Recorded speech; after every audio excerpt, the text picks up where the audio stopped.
ভগবানের সেবার জন্য দান করেছেন। ওনাদের আশীর্বাদ স্বরূপ এই দান আমরা মাথা পেতে গ্রহণ করলাম। সত্যি আজকে আমার এই কমিটির ভক্তদের অক্লান্ত পরিশ্রম, তাদের এত প্রচেষ্টা এবং আপনাদের মতো সকল গ্রামবাসীর সাহায্য, সহযোগিতা, ভালোবাসা, আন্তরিকতা আজকে এই হরিবাসরকে যেন নববৃন্দাবনের রূপ দান করেছেন। তাই আমি আপনাদের সবার শ্রীচরণে প্রার্থনা জানাবো, আপনারা সবাই এগিয়ে আসবেন, কেননা সনাতন ধর্মকে বাঁচিয়ে রাখার দায়িত্ব, কর্তব্য আমাদের প্রত্যেকের। আমাদের ধর্ম যে আজকে কোন দিকে নেমে যাচ্ছে আমরা নিজেরাও চিন্তা করে দেখতে পাচ্ছি। দোল পূর্ণিমার দিন চলে যাবেন শ্রীধাম নবদ্বীপে, লক্ষ লক্ষ বিদেশি ভক্ত খালি পায়ে নবদ্বীপের পথে পথে গৌর গৌর বলে নেচে বেড়াচ্ছে।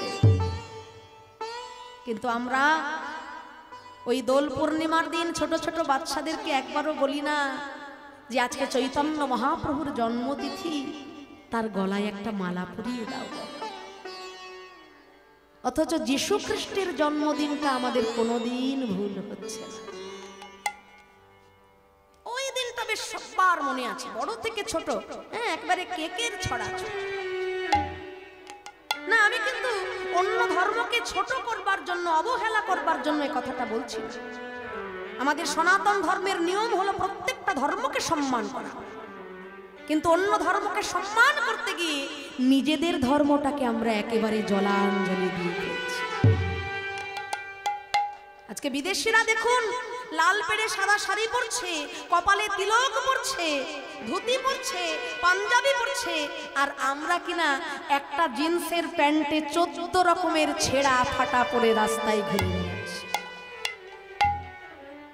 একটা প্যান্টে যতগুলো ছেঁড়া হবে তার মূল্য বাবা দেখবেন তত বেশি।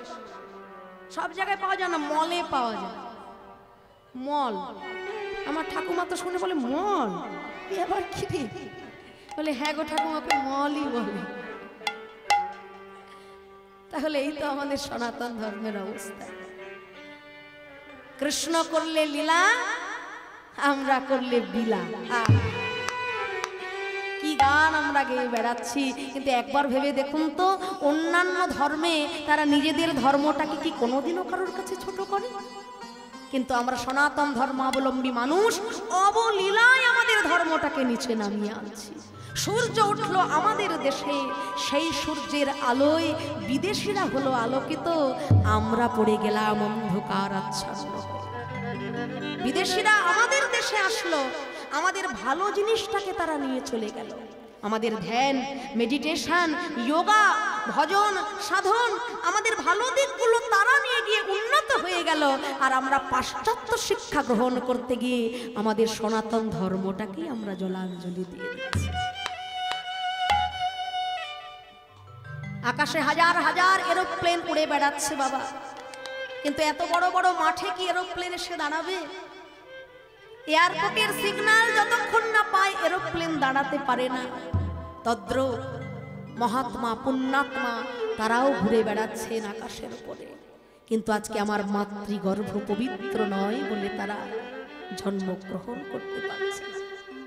কোথায় সেই রবীন্দ্রনাথ? কোথায় স্বামী বিবেকানন্দ? কোথায় ঠাকুর রামকৃষ্ণ পরমহংসদেব? আমরা বলি না যে কীর্তন শুনতে যাব, কিন্তু আমার তো এখনো বয়স হয়নি রে, হ্যাঁ, আমি তো এখনো বুড়ো বুড়ির হতে পারিনি, আগে ছেলে মেয়ের বিয়ে দিই, নাতি নাতনি হোক, একটু বয়স হোক, চুল পাকুক, তারপর তো কীর্তন শুনতে যাব। ও তো বুড়ো বুড়িদের জিনিস। ওমা, ও কথাই যেন কান দেবে না। ও তো জমের বাড়ি যাবেই, তোমাকেও সঙ্গে করে নিয়ে যাবে, বুঝলে? একদম ওসব কথায় কান দেবে।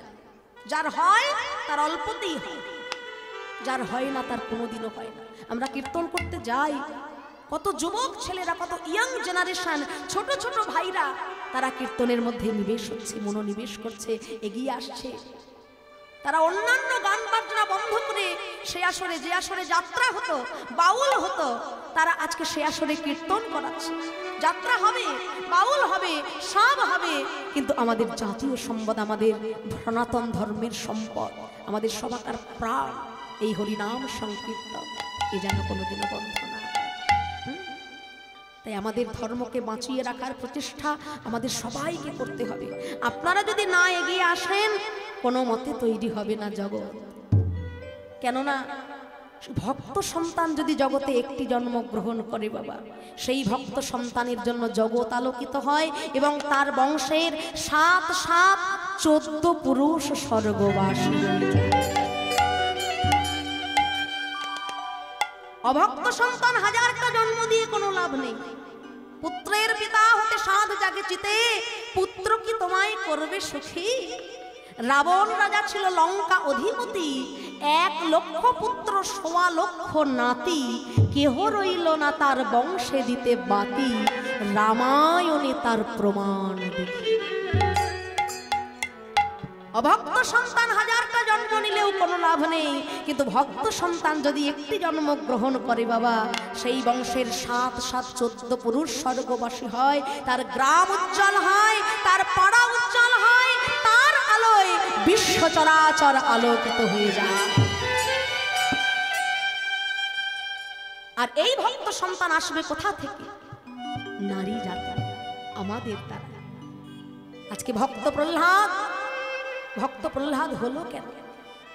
ভক্ত ধ্রুব হলো কেন? মাতৃগর্ভ ছিল তার পবিত্র। তার ভজন শুরু হলো মাতৃগর্ভ থেকে। গর্ভে থাকা অবস্থায় মায়ের কাছে ভাগবত শুনছে, কৃষ্ণ কথা শুনছে, মহাপুরাণ শুনছে। আর সন্তান আমার গর্ভে আছে, আমি নাইটি পরে খাটের ওপরে পা দোলাচ্ছি, ফেসবুক দেখছি, ইনস্টাগ্রাম দেখছি, আর ওই সিরিয়ালের কচকচানি বাবা। একটা মেয়ের যে কতবার বিয়ে হতে পারে সিরিয়াল না দেখলে আমাদের বোঝা যাবে না, তাই না? দেখবেন সিরিয়ালে 40 বছরের কৃষ্ণ, 35 বছরের রাধা দেখায় না, কত বড় বড়। আচ্ছা, এটা কি সত্যি? শাস্ত্র খুলে দেখবেন 12 বছরের মধ্যে কৃষ্ণের বৃন্দাবন লীলা সাঙ্গ। 12 বছরের মধ্যে কৃষ্ণের বৃন্দাবন লীলা শেষ।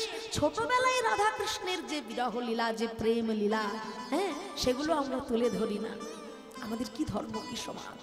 তাই আমরা যদি নিজেরা সচেতন না হই, সমাজ কোনোদিন সচেতন হবে না। তাই হে ভক্তমণ্ডলী, আপনাদের সবার শ্রী চরণ ধরে নিবেদন করি, যে কীর্তনীয় আসুক না কেন, কীর্তন যেন এই হরিবাসরে আর কোনোদিন না বন্ধ হয়। এখানে তুলসী মহারানী ভক্তি দেবী যখন একবার এসেছেন, আপনাদের সবার প্রচেষ্টায় প্রত্যেক বছর যেন এই হরিবাসর মধুময় সুধাম বৃন্দাবন ধামে পরিণত হয়। তাই গৌর প্রেমানন্দে হরি বল।